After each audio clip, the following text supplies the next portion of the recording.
Welcome back to Pillow Talk Sessions. I'm Kristian Lupinski, and as always, I'm joined by my co-host, Jessica Gillingham. Now, today we're joined by Mitch Hammond, Build-to-Rent Manager at OnTheMarket, to dive into the evolving build-to-rent sector. I'm really excited and looking forward to this conversation with Mitch because he's a wealth of knowledge about build-to-rent. And we're going to talk about the importance of defining build-to-rent, the balance between technology and human connection within operations, and then also lessons that the sector is learning and can learn from student accommodation. And we'll also be discussing the shifting resident expectations on how operators can stay ahead in this competitive market. Hi Mitch, welcome to the show. Really pleased to have you here. Before we sort of get kicked into our conversation, can you give our audience a little bit of information about you and a bit of your background? Yes, absolutely. Yeah, thanks again for having me. My background is a little unusual to most sort of property experts. I actually started my journey sort of accidentally. I went to university, and before that, I studied in Weston-super-Mare and Bridgewater College, studying actually performing arts. So I was a ballroom dancer for 10 years, going into contemporary dance at university, and then moving into property after unfortunately having a spinal accident. But luckily, due to the relationships I had and made at university, a friend of mine referred me to one of the largest estate agents in London, which then sort of my career then blossomed from there, really.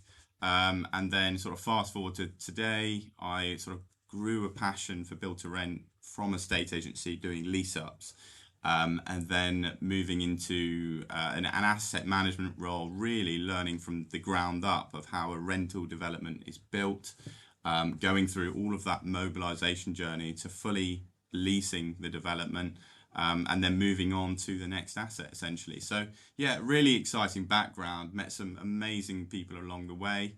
And yeah, very fortunate to be in the position I am in today, where I'm in sort of the marketing side of build to rent and actually looking at things like demographics of the development, looking at age groups and really where those renters are actually coming from, rather than just looking inside the city. So yeah, really exciting background, and yeah, great to be here.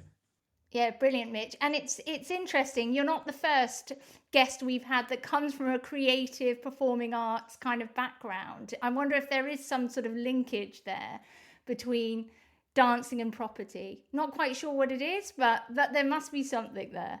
I like to think I'm a bit of an extrovert, and I like to think that most of my sort of dancing friends are sort of outward people or outward facing people. And I think definitely there is those transferable skills into the hospitality sector, not necessarily just residential, but I've got a lot of friends that work in sort of the cafes, serving people on that side, as well as people that work in the sort of the music industry now.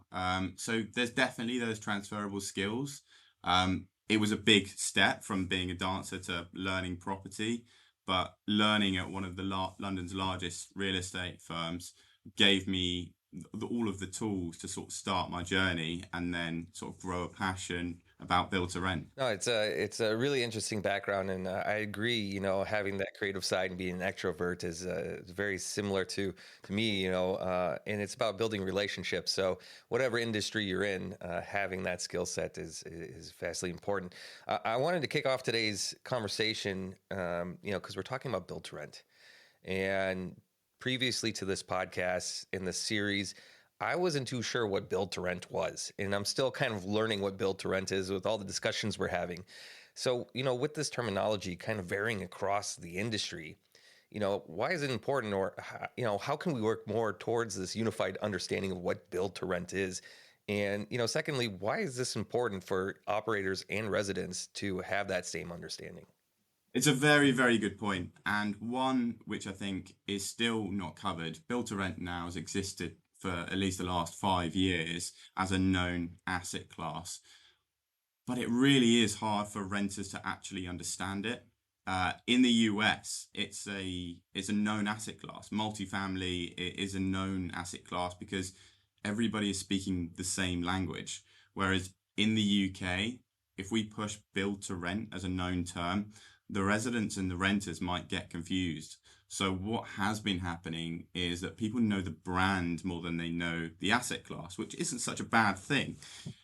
But with the imbalance of supply and demand in the UK, build to rent is going to be the option of choice, whether it's your multifamily, large scale, big development, or it's an old office building that's being converted into co-living, or more so now because of the lack of sales demand is the single family housing market. We've seen that evolve rapidly where large scale developers are not selling, they're not affordable housing homes.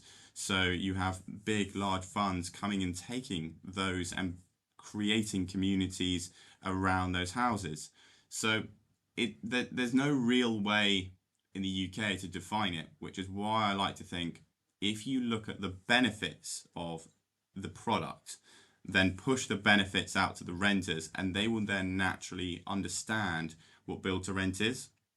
So we're very fortunate to have in build to rent developments now is all of those amazing amenities. So you would naturally have a co-working space, a gym, and potentially another room, which could be made up of a private dining space where you can book out the kitchen, potentially hire a chef, and throw a birthday party or a gathering or a work event.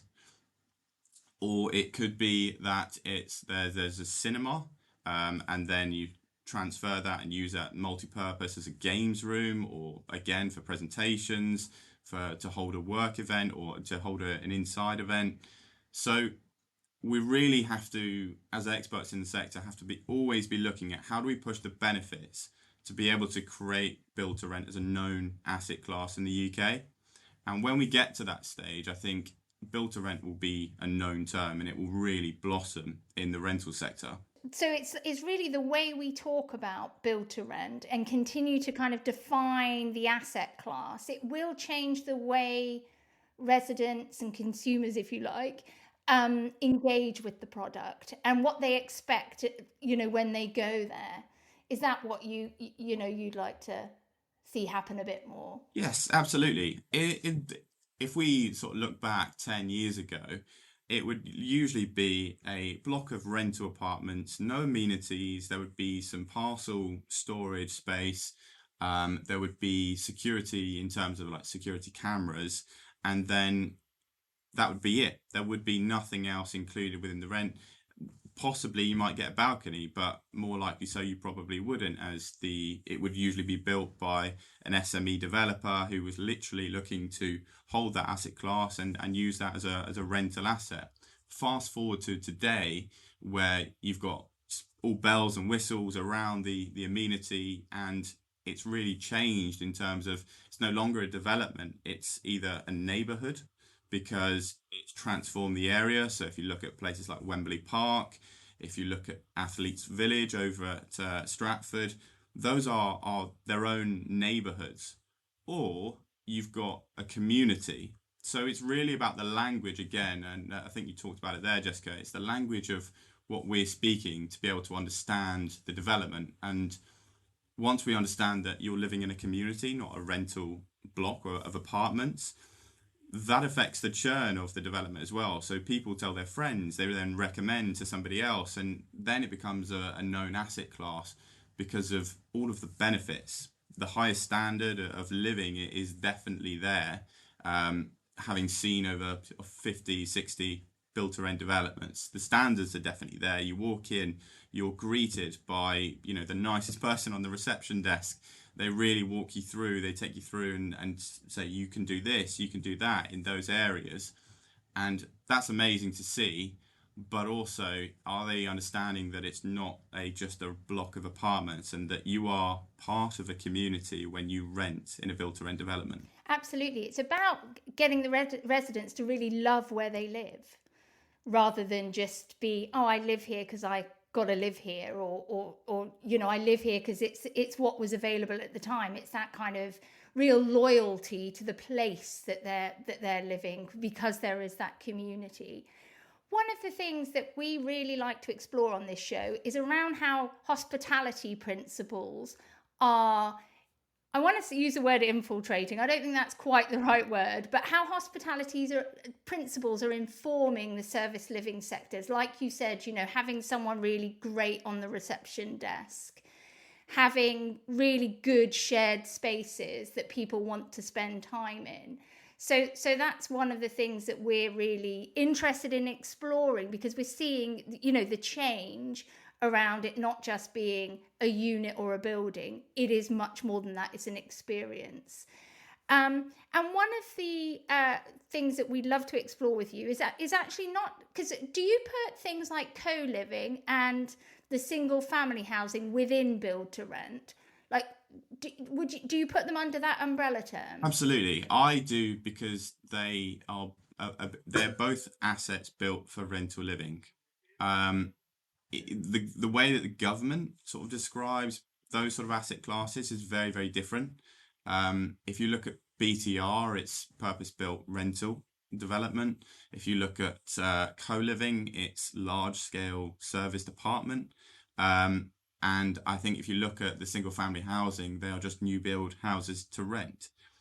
But the difference there is the perception. And if you're viewing that online, you're always sort of trying to quantify your rental prices because they're premium. So it's a difficult one. I think that there's definitely segments from the hospitality sector, like we mentioned already, where you don't have a concierge, you have a community service manager and somebody that can do multiple roles. So they also arrange events, they know the renters, they know the residents. So I think you shouldn't sort of drift away from a marketing perspective. I'm talking about that it's all called built for rental living, which is on our platform on the market. If we then start moving or start shifting, and then other sort of forms evolve, then there's a danger that we lose the actual overall description. I think going back to the American market, where it's called multifamily, it's a much different market, and that market has matured much faster than ours because everybody's been singing off the same hymn sheet. Whereas in the UK, you've got BTR, you've got purpose-built rental developments, you've got new build developments, you've got single family. It's very frustrating and confusing for the consumer. So my advice would be to call it just build for rental living. If you're doing it on our platform, the known term inside the sector is build to rent, but that doesn't mean that you can't, when you're doing your resident experience or that viewing, explain that this is a co-living building within the BTR sector, or this is a single family housing community within the build to rent sector. And that's really where we can start maturing our own market in the UK. It's interesting because if we look at hospitality, it's a bit like saying it's a hotel or it's a self-catering accommodation. It's that umbrella term. But within hotels, you'll have big brands. You might have apart hotels. You might have B&Bs, different ones within there. But that umbrella term tells a consumer what to expect. There's a certain level of service experience product that you'll get if you go for a hotel, whereas it would be different if you go for a short-term rental or self-catering accommodation. It's those umbrella terms, isn't it, that to help consumers understand what it is that they're looking at or even looking for as well. And I think also, by doing things like this, these podcasts, kind of helps unify the industry by getting that kind of information out and saying, hey, by doing this, by unifying this terminology, it's going to be better for us as an industry, but also better for us for our residents. Before we started recording today, Mitch, we were talking a bit about technology, and I want to kind of shift our conversation that way.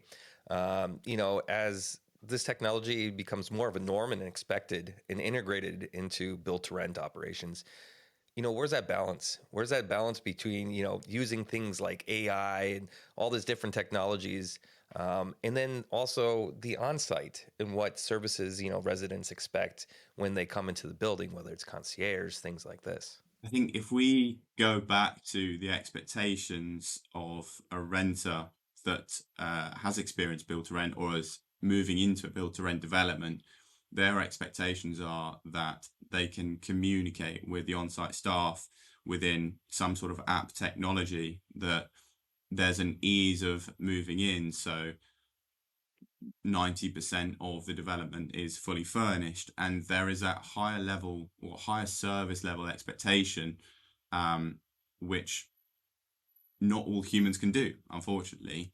We like to think that there is an irreplaceable human element, which is that I see a build to rent development online, I call them up, and I go through to a human and I speak to a human. If we lose the resident journey, it becomes very robotic, and you may, as a consumer, feel like a number, that, right, I'm just a number, I'm renting one of those apartments in 200 apartments. And then you start to lose that sense of community, and that renter will then leave in 12 months because they won't feel part of the community. They will then go back to the historic version, which is I live in a block of rental apartments. So you should be looking at technology as a way of an enhancement, and actually, how does that enhance my site staff? Everybody wants to minimize the number of site staff to improve operational efficiencies. Operational expenditure cost are always rising, unfortunately. That is the honest truth.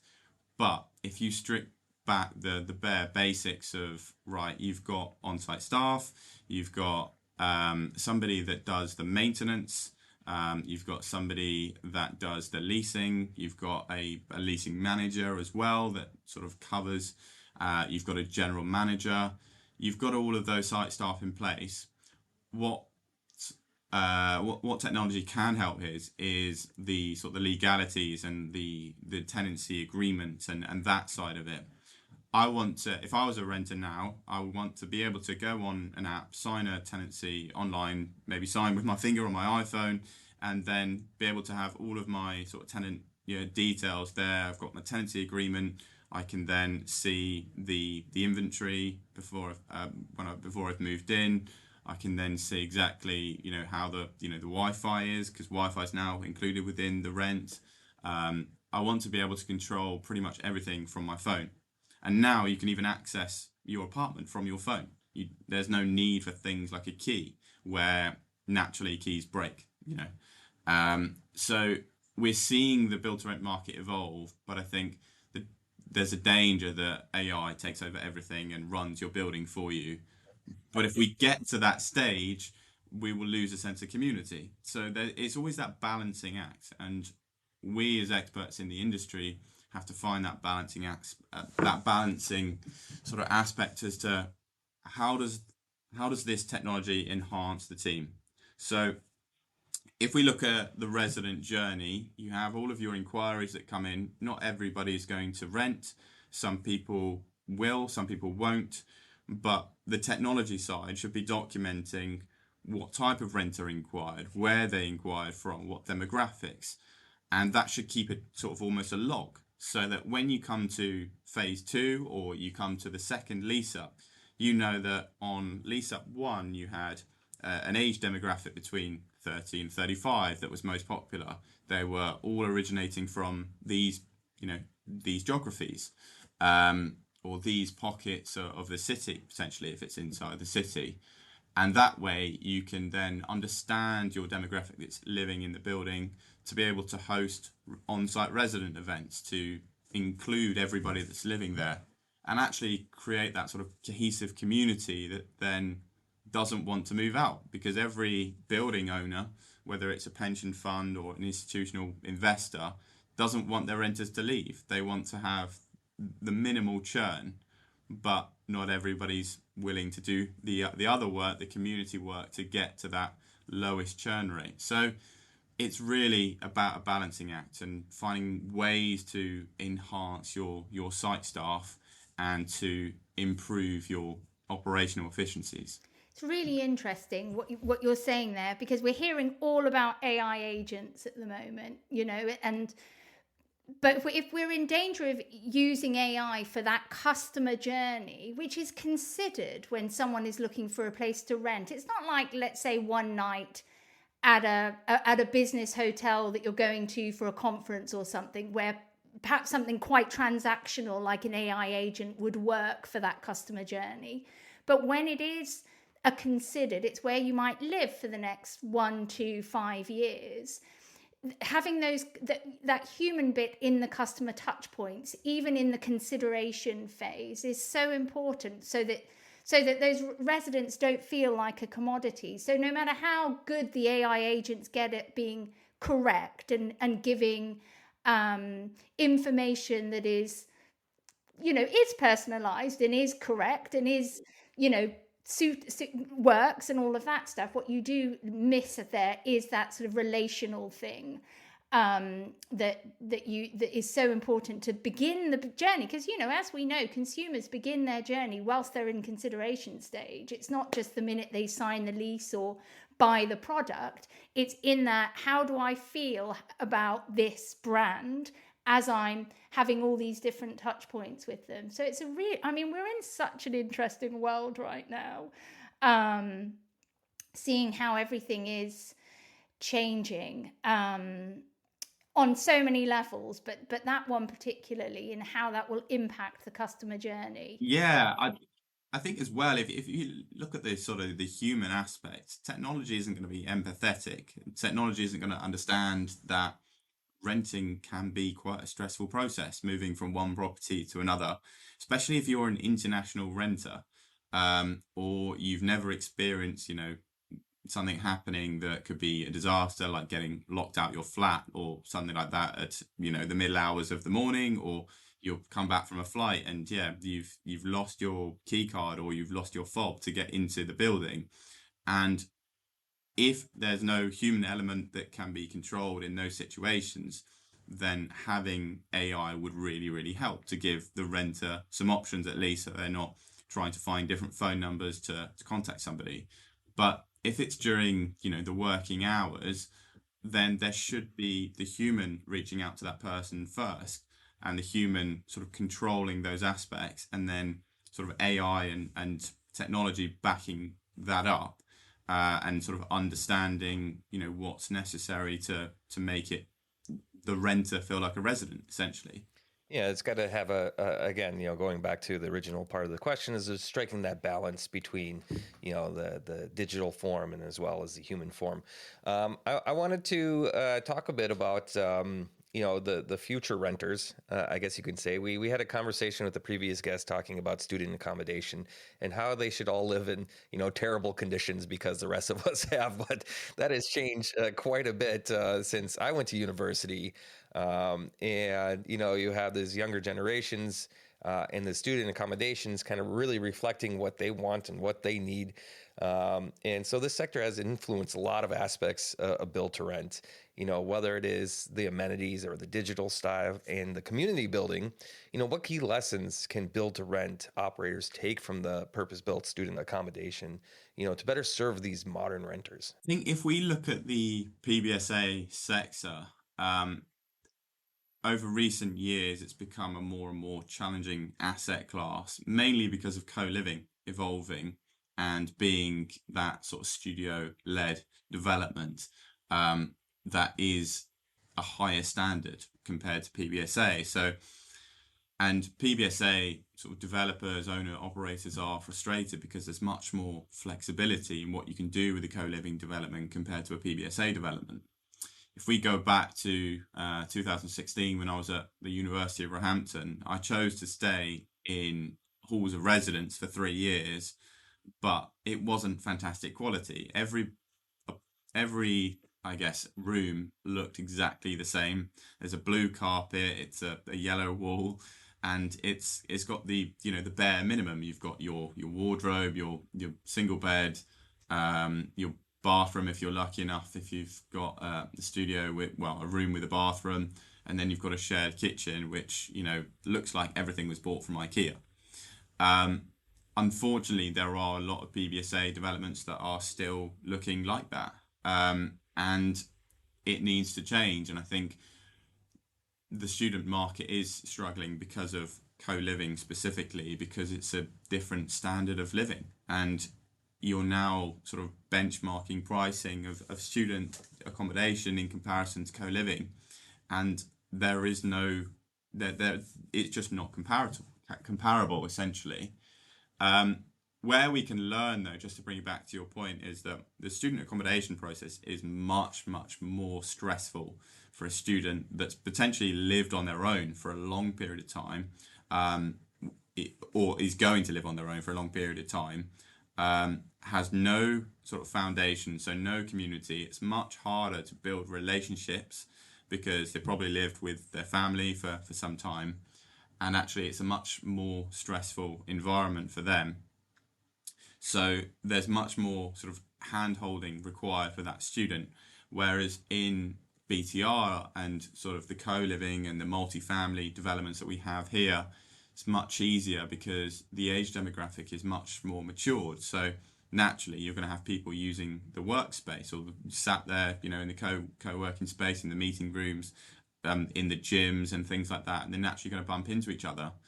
I actually travel every day past the PBSA development in central London, and the gym is just never used in the morning. And I think, what could that PBSA operator do to be pushing sort of community more? Because community can come in all shapes and sizes. It could be that you hold gym classes and invite your residents that way. It could be that you have wellness, which is obviously very important in BTR now. Wellness exercises or wellness like yoga, that's something to get the renters included.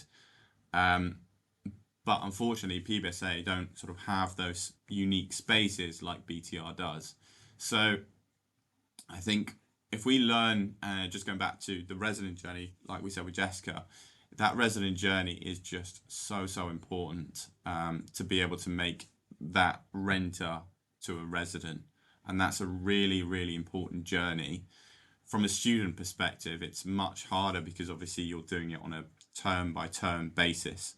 So you're potentially doing a 53-week tenancy or 52-week tenancy, or potentially much shorter, depending on how those tenancies are operated. So what we can learn is that if we put the resident first and make them feel at home, then they're going to stay for much longer. The churn is going to be less. You can then let them host their own on-site events and get the residents to sort of lead that community for you, which would be the best case scenario. So there's many lessons, but the main one for me is the importance of that resident journey, and having that human element lead the resident journey will start building the foundations of a community. It is interesting because my son is 18. He's in his first year at university, Cardiff University. So I'm having this, I'm having a second life, if you like, of student accommodation, and it is very different. He's in very basic accommodation, but he does have his own bathroom, which, was never anything that we'd share with 20 people or something. But I think an 18-year-old who's going into student accommodation. Now, I know that the money is not in the UK 18-year-olds like my son and my wallet. It is in the overseas students coming into, into London. But it is a different consumer. My son's not interested. Wouldn't be interested, I'm pretty sure. He does listen to this podcast, so he will tell me. But he's not interested in yoga at 8 a.m. or those things. Like, they do what typical students do, which I think we all know what typical kind of students do. So it's just the needs is very different as well. And I guess that impacts how PBSA runs and the different levels. There's and the different purses that are kind of there than compared to the build to rent.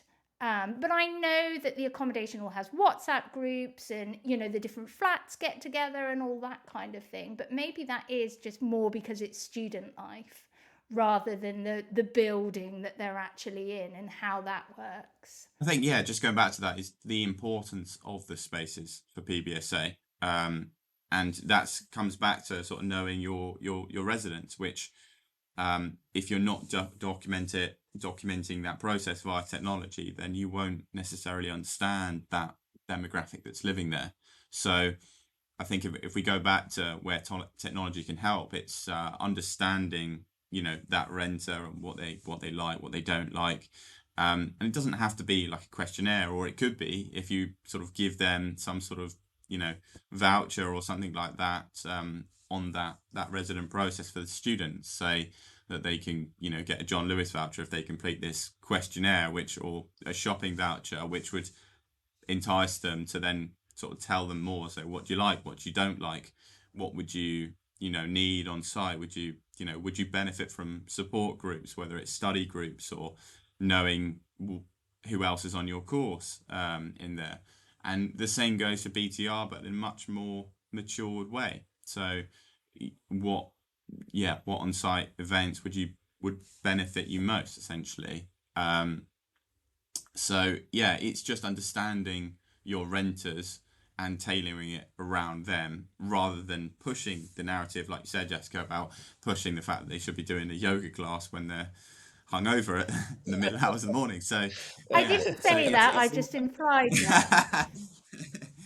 I know, I've been there. So yeah, but I think it comes back to understanding your renter, or understanding your student, and that is where technology can help us along the way to be able to tailor that bespoke approach to whoever's living on site, whether it's an international renter, or an international student, or somebody who isn't familiar with the build to rent term, or single family housing. So it's all about understanding your renter, and I think we still have a way to go of finding that solution.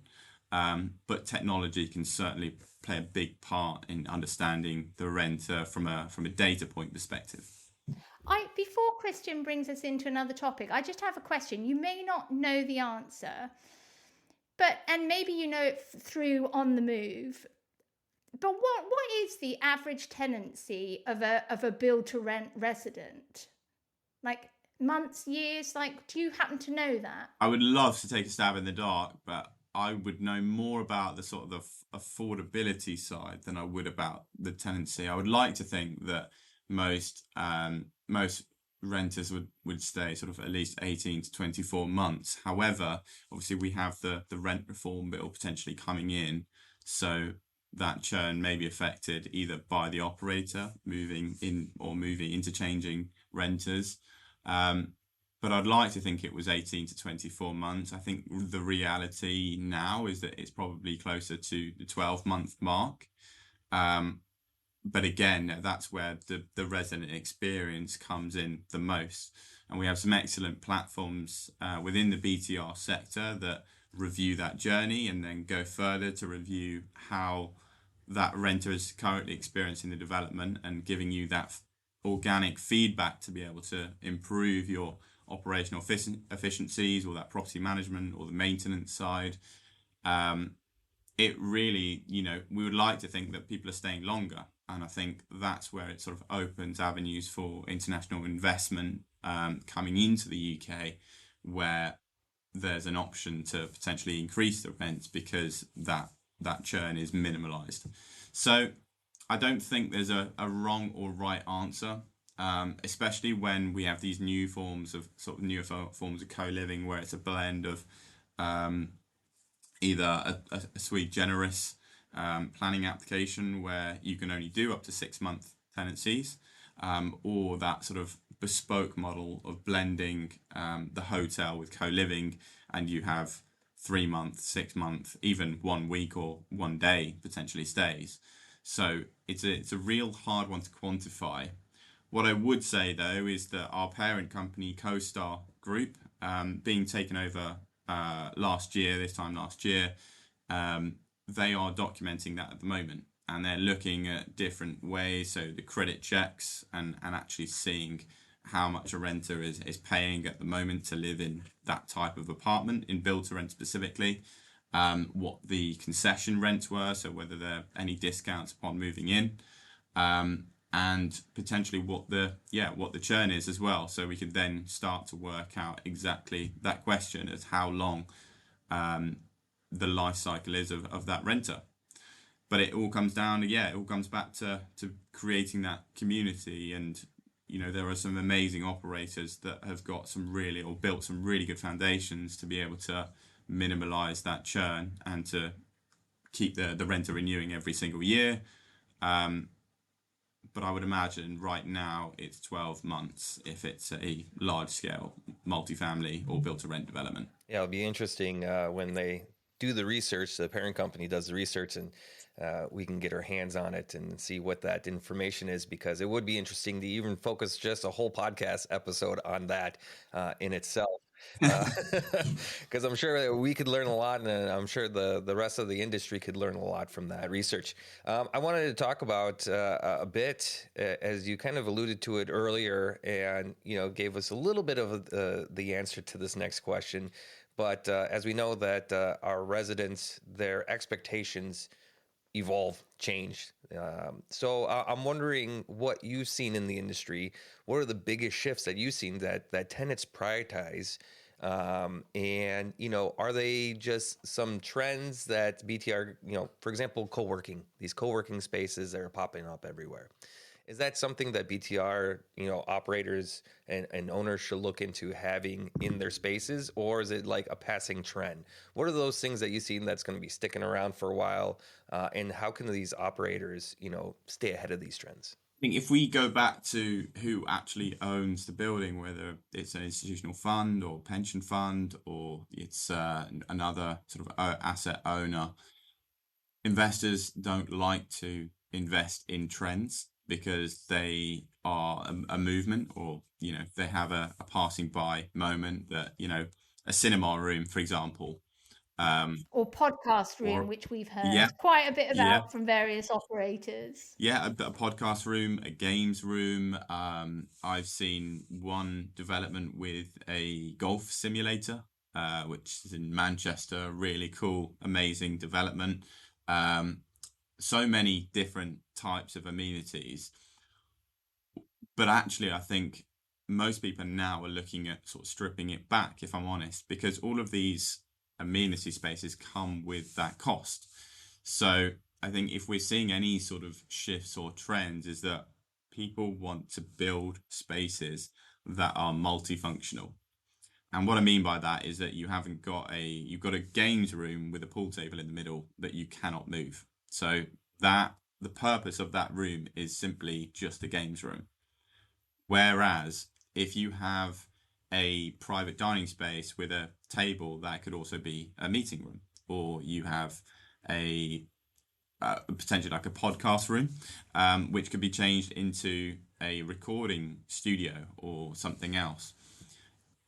Interestingly, I think the focus for the residents now is more sort of shifted towards the security, having bike storage, having that co-working space, like you said, Kristian, that place where they can work that isn't their room, essentially, where they can meet other individuals that are potentially self-employed or don't need to be working in the office. So it's really about knowing and doing that sort of placemaking work before you start to sort of set that space as to what it is, and identifying what the need is. So if you've got 10 gyms in the local mile, then there's no point putting a gym in that development.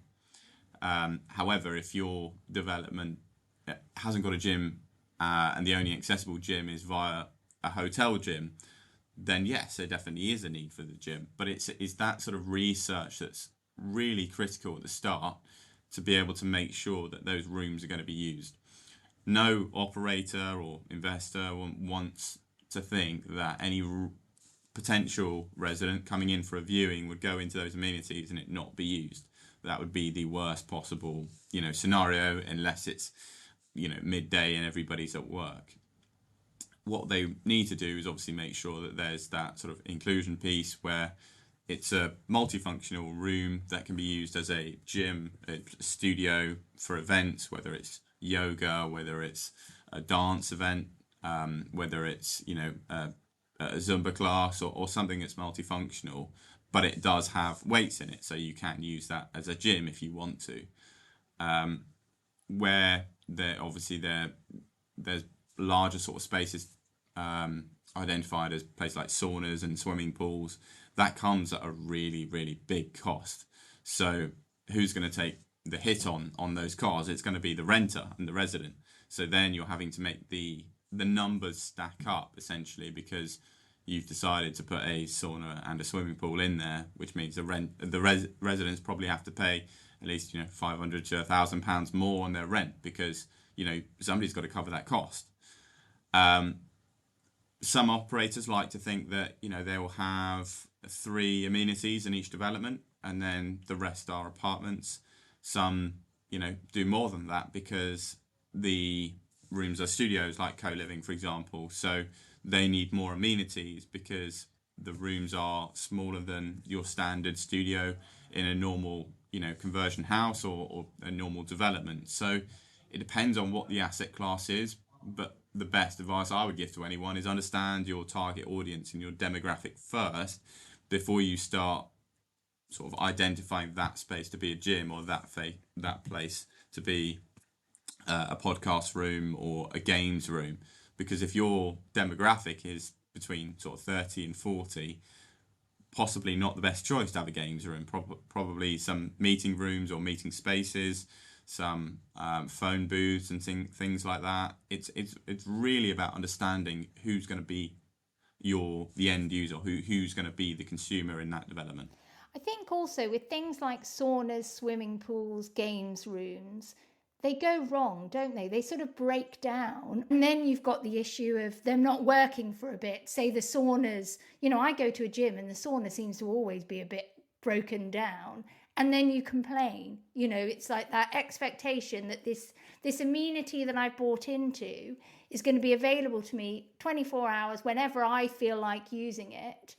But it happens to be not working for whatever reason. I think you can get quite a lot of, and certainly one of the guests that we've had on the podcast talked about that. Not only is it the expense that then has to get passed on to the consumer, to the resident, but it's also the fact that they're not always that reliable, and they do need maintenance and care and can go wrong, which causes unhappy residents who then give bad reviews and all of that. Mitch, I mean, you've got so much experience in the build to rent sector, but I would also like you have a lot of experience of the resident side about what they're looking for and what they want. And as the sector kind of becomes increasingly competitive, what do you think that operators can do to differentiate themselves so that they are really appealing to not just today's resident, but tomorrow's, next year's? Because the consumer's always changing as well, what they're looking for. I think it goes back to having a really good brand, essentially. The perception of build to rent is still that it's expensive, and why should I be paying that much for that type of apartment when the local market is charging 30, 40, 50% less than what the build to rent operator. So from a face value, especially on all the portals, as our own, is that potentially that some of those developments are understood by the local demographic as being more expensive. What we need to do is, as an operator, like I said, going back to the start of this conversation, actually, is leave them naturally because of the benefits, or look at different strategies to advertise that development where the renters are living. So it comes back to that sort of data point where we look at trends of where the renters are actually residing to actually where they want to live. And that can always change. Those trends change on a monthly basis. We have a tool which does it on a sort of a heat map, essentially, and it shows you, right, we've received these email leads since this date, and the heat map is going to pop up and show you exactly where your potential target audience is.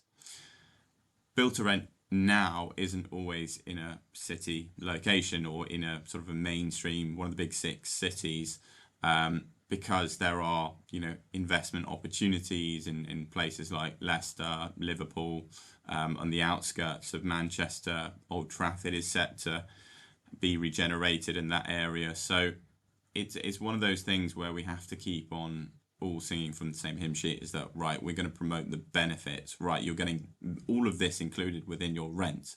Now, if it is a gym, swimming pool, sauna, you might be catering to a certain demographic, which may be international. And if that is your target, then if you're prepared to sort of have a high turnover of renters every single year, then that's fine.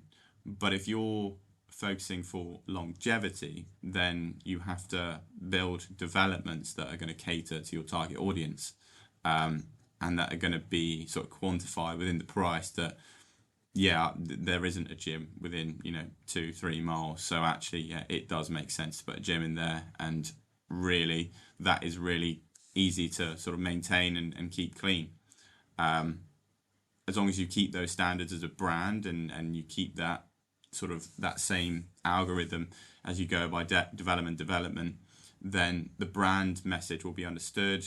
They'll understand exactly what it means to live in that type of development, and then they'll start to feel as part of the community. Brand visual, it is great, but the brand language and branding message to your consumers is far more important, because then they'll actually understand the brand and understand exactly how to move forward and how to rent with that particular operator. It's a very, very competitive market now in the BTR sector. There are a lot of operators, a lot of fantastic operators, and a lot of smaller operators. But the ones that are growing substantially are the ones where the brand is understood from all of the different metrics, whether it's vocally, whether it's verbally, to the renters, or whether it's the actual logo. Some people brand as the community or the neighborhood. So again, going back to Wembley Park and East Village, those are big neighborhoods where they've branded it as the neighborhood. Some brand as the individual community, and some people brand as their own brand. It really depends on what they see as best fit for that location.